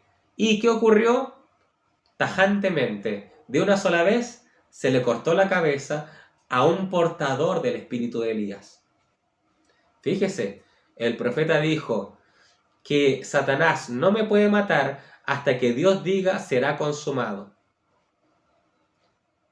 Otra cita, el profeta dice, en el mensaje La manera de un verdadero profeta de Dios, de 1962, del 05 del 13, dice el profeta, yo quiero agradecer a cada uno de ustedes por sus oraciones por mí mientras ustedes saben, tuve una pequeña explosión allá en el campo de Tiro y Satanás trató de matarme y por supuesto, él no pudo, Dios no. Dios no había terminado conmigo todavía, pues Él simplemente no lo puede hacer hasta que todo haya concluido. Cuando Dios haya terminado, entonces estoy listo. Fin de la cita. Nuevamente, si el profeta falleció, si el profeta está durmiendo al día de hoy, si el profeta es considerado un muerto en Cristo, quiere decir que Dios finalizó con él. El profeta ya lo declaró, ya muchas veces, ya he dado muchas citas al respecto. Cuando Dios haya terminado, dijo el profeta, entonces estoy listo. El profeta dijo, el diablo trató de matarme, pero él no pudo hacerlo. Dios no había terminado conmigo todavía. Y por último, la última cita, las señales de su venida, 1962, del 04 al 07, dice, así que Señor, permíteme ser sincero y honesto con la gente, honesto contigo, mientras estoy aquí. Entonces cuando tú termines conmigo, Señor, recibe a tu siervo en paz. Fin de la cita. ¿Cómo se dio la situación del profeta en su muerte? El profeta en su muerte, él murió repentinamente. Nadie se esperaba que él iba a tener ese accidente automovilístico. Y aquellos que escucharon la reseña del hermano Oscar Galdona de la muerte del profeta, el hermano Oscar Galdona dice que fue un conductor, un chofer de camión católico. ¿Qué nos están dando a entender esta situación? Recuerden que también la vida de un profeta puede tener connotaciones escriturales. Recuerden Juan el Bautista, Herodías y Salomé. Herodías y Salomé representan la iglesia católica y ellos quisieron matar al profeta. Ellas lo intentaron de matar muchas veces, insistieron por su muerte muchas veces en el pasado, pero Dios aún no había terminado con su hombre. Pero una vez que Dios finalizó con su hombre, finalizó con el portador del espíritu de Elías, entonces fue que le cortaron la cabeza a Juan el Bautista. Una vez que el profeta William Branham concluyó su ministerio, Dios terminó con él, en ese instante fue que vino el accidente automovilístico. Ese accidente automovilístico no pudo haber llegado en 1962, antes de predicar los sellos. No pudo haber llegado en 1964, sino que llegó a finales de 1965. ¿Y por qué ustedes creen que el profeta decía quiero hacer esto, quiero celebrar la Navidad, compró el árbol de Navidad, dijo, quiero predicar, quiero hacer esto, quiero hacer tantas cosas. Muchos dicen, el profeta quería hacer tantas cosas y por eso tiene que regresar para culminar estas cosas. No, lo que ocurre es que Dios le muestra a sus profetas hasta dónde mostrarle simplemente. El hermano Abraham, en sus últimos mensajes, en él estaba que podía seguir predicando mucho más. Perdón. El profeta William Branham, él pensaba que iba a seguir predicando. Por eso él decía, tengo que entregar un mensaje, tengo que predicar esto, lo otro. ¿Por qué? Si nos damos cuenta, en una empresa, si a usted le dicen, lo siento señor, pero su trabajo terminaría en el mes siguiente. ¿Por qué las empresas no recurrentemente hacen eso? Porque los trabajadores se ponen nerviosos.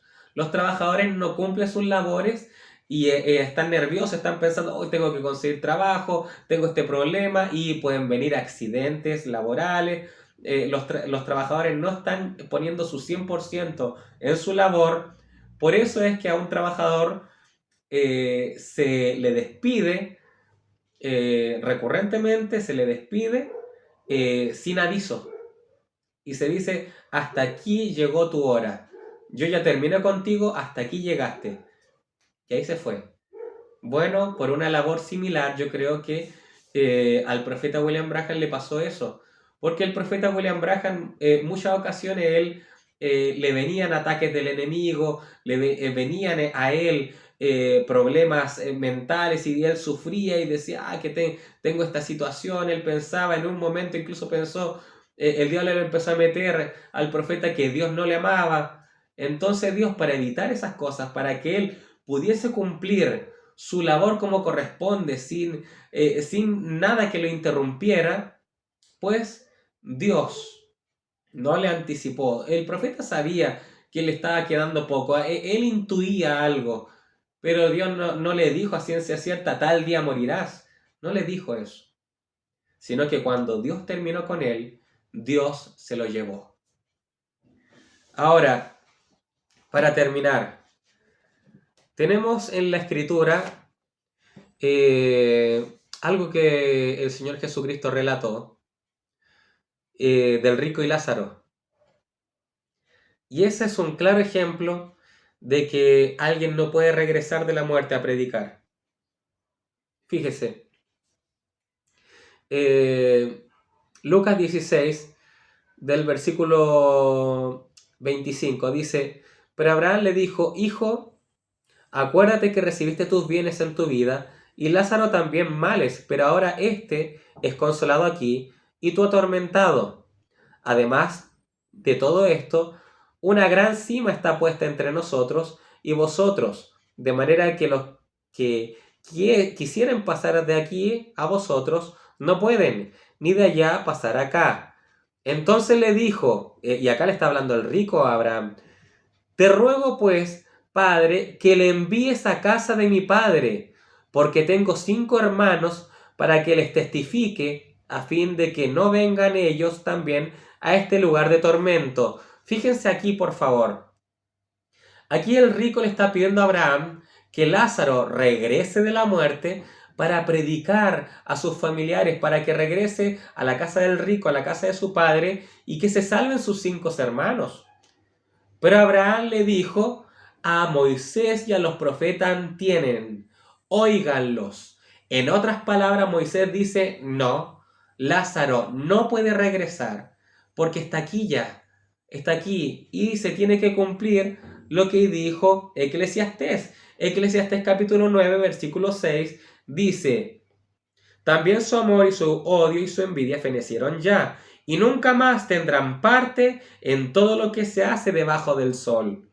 Entonces Lázaro no podía regresar a predicar a la familia del rico, por cuanto Lázaro no podía tener nunca más parte en todo lo que se hace debajo del sol, no podía tener influencia al respecto.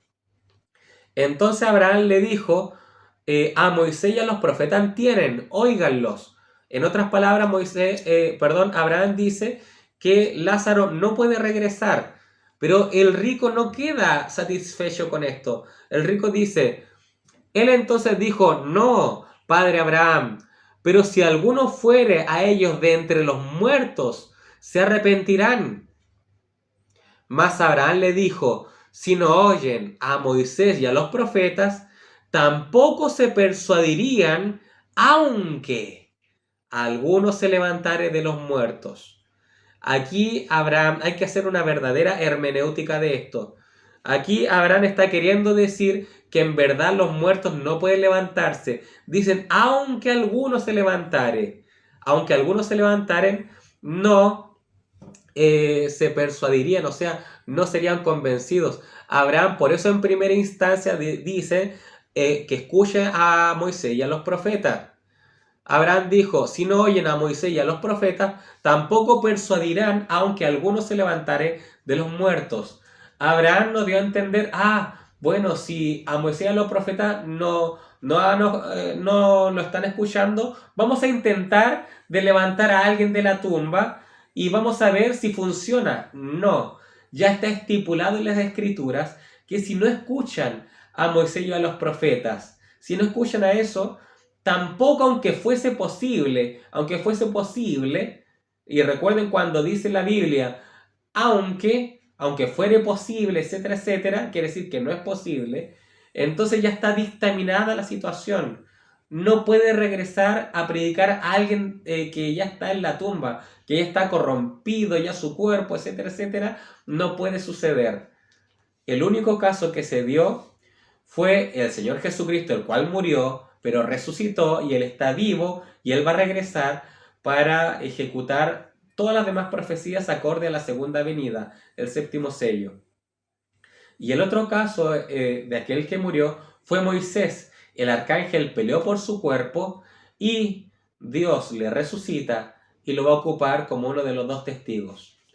Ahora, ¿cómo se da el caso de aquellos portadores del espíritu de Elías y aquellos que son resucitados en la primera resurrección?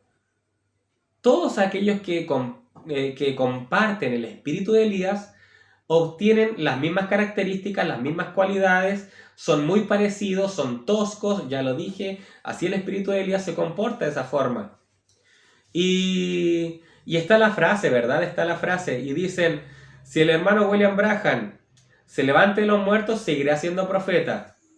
No lo dudo, pero de que diga una profecía, eso ya es otra cosa. Para nosotros siempre será el profeta, pero que empiece a predicar, que diga profecías, eso ya es otra cosa. Eso ya está en otra categoría. Por ejemplo, hay algunos que asimilan la doctrina del retorno con Samuel, que lo atrae la bruja de Endor por una petición de Saúl. Pero está muy mal hecha la hermenéutica. Eso no tiene nada que ver con un posible retorno. Porque recuerden en dónde estaba Samuel. Samuel estaba en el paraíso. Y el paraíso fue destruido según el profeta, en lo que menciona demonología. El profeta dice que ya nadie puede tener comunión con los muertos. El profeta dijo que eso es espiritismo, eso es satánico. Y está muy mal hecha la hermenéutica, dando a entender, o sea, que una bruja va a traer de vuelta al profeta para que ejecute una profecía. Está pésima hecha la hermenéutica. Otros sacan y dicen la situación de Eliezer. Eliezer fue a la casa de Labán, habló con Rebeca, él dio su mensaje, él duerme y al día siguiente Eliezer dice, bueno Rebeca, ¿has tomado tu decisión? ¿Te quedas con Labán o vas a conocer al hijo de la promesa? También falla la hermenéutica, falla la tipología. ¿Por qué razón? Porque la decisión nosotros, cuando Eliezer muere, los hermanos dicen, ahí está el tipo de la muerte del profeta. Y cuando él se levanta de su tumba y ahí le dice a Rebeca, toma la decisión y ven conmigo. Bueno, eso tampoco tiene coherencia porque la decisión de los cristianos no la tomamos recién cuando los muertos en Cristo se levantan. La decisión nosotros la tomamos antes de la resurrección. Nosotros la decisión la tomamos antes, cuando el mensaje ya es dado. nosotros no esperamos a la resurrección de William Branham para tomar una decisión y recibir el Espíritu Santo en aquel momento, en lo absoluto. La decisión que tomamos es anterior a la resurrección del profeta. Por eso también queda invalidada ese supuesto retorno de William Branham, enfocándolo a Eliezer durmiendo y luego levantándose nuevamente. Otros pueden atribuir a Jonás, el cual estuvo en el pez, lo cual el Señor Jesucristo lo simbolizó a su muerte, y después Jonás va a Nínive a presentar una profecía, la cual era profecía de juicios, y etcétera, etcétera. ¿Por qué no puede calzar eso? Porque Jonás, en primera instancia, estaba huyendo de cumplir su ministerio. El profeta William Branham nunca estuvo huyendo. Si alguno quiere señalar que decir, bueno, Jonás iba de allá para acá, etcétera, etcétera, se dan cuenta, un tipo de William Branham como evangelista. Y después de su muerte, viene William Branham como Jonás, ahora como profeta, a dictaminar. Está muy mal hecha la hermenéutica. Están tratando de encontrar la quinta pata al gato o hacer forzar la profecía al respecto. Jonás estaba huyendo de la profecía. Él no estaba evangelizando o algo por el estilo. Él estaba huyendo de la presencia de Dios. No podemos catalogar los tremendos años de ministerio con William Branham, tipificarlo con la huida de Jonás para ejecutar su ministerio. El ministerio de Jonás inició justamente cuando empezó recién a dictaminar la profecía en Nínive. Ahora, ¿cómo podría relacionarse lo que Jonás dijo, el ministerio de Jonás, con el de William Branham? Bueno, Jonás dictaminó profecías en Nínive, pero no hubo destrucción en Nínive, sino que la destrucción se dio años posteriores, dando a entender que la voz de Jonás aún seguía intacta a pesar de que no estaba presente. Lo vemos claramente en donde el profeta cuando dijo, cuando yo parta de esta tierra, mi voz quedará plasmada en las cintas y ustedes la oirán. Amén. Entonces, esa visión de Jonás en el pez y luego resucitando, y William Branham en un futuro retorno después de la muerte, queda invalidada. Recuerden lo que hablamos. Tiene que ser un cuerpo preservado para ser usado en otra ocasión. Si un cuerpo no es preservado, Dios tiene que usar a dos vasos distintos en diferente tiempo para ejecutar una misma labor. Ahora tenemos otro caso. Muchos dicen, se dan cuenta, ven el retorno de Elías Tisbita, y luego cuando él ya estaba en la gloria, vino una carta a una persona, la carta propia de Elías Tisbita.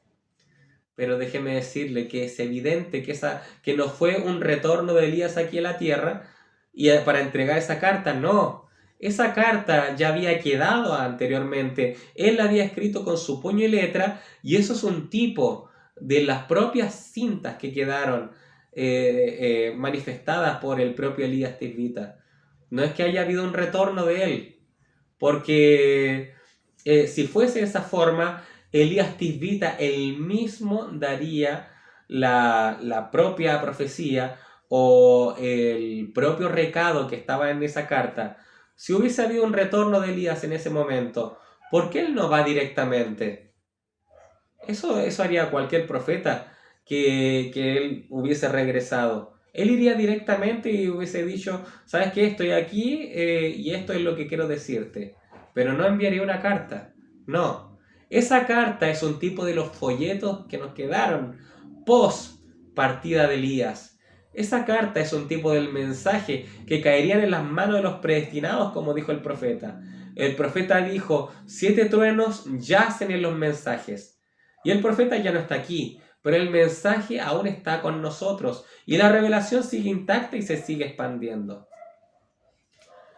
Entonces, mis hermanos, falta mucho por explicar y refutar el retorno. Falta explicar por qué el profeta sí cumplió su ministerio profético. Falta explicar el tema de una resurrección singular o una resurrección plural en general. El profeta es resucitado solo porque se cree que el profeta resucita a todos los escogidos que están durmiendo. El profeta, él cumplió su ministerio de evangelista o profeta. El profeta William Branham, ¿qué ocurre con el tema de la visión de la carpa? Está en una duda. ¿Quién resucita? ¿La novia o el profeta? Y si resucita la novia, ¿a quién van a resucitar? O sea, ¿cómo se van a poner de acuerdo entre todos para resucitar a ciertas personas? No, hay mucha confusión al respecto. Hay mucha confusión. Pero bueno, todo esto será aclarado en otro video y espero que en este primer video ya haya quedado ya bastante claro de que el profeta no puede regresar a cumplir otro ministerio, porque si no sería una sexta manifestación del espíritu de Elías, porque también él, como ya es un muerto en Cristo, él está separado ahora, y aquel que está muerto en Cristo tampoco tiene ya ninguna influencia ya con lo que está debajo del sol, como decía Eclesiastés.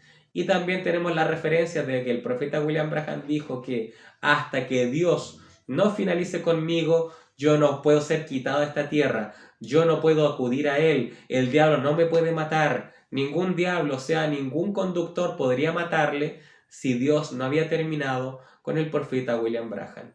Así que en otro video vamos a aclarar otros aspectos que refutan la doctrina del retorno. Espero que esto haya sido de bendición. Un gran shalom.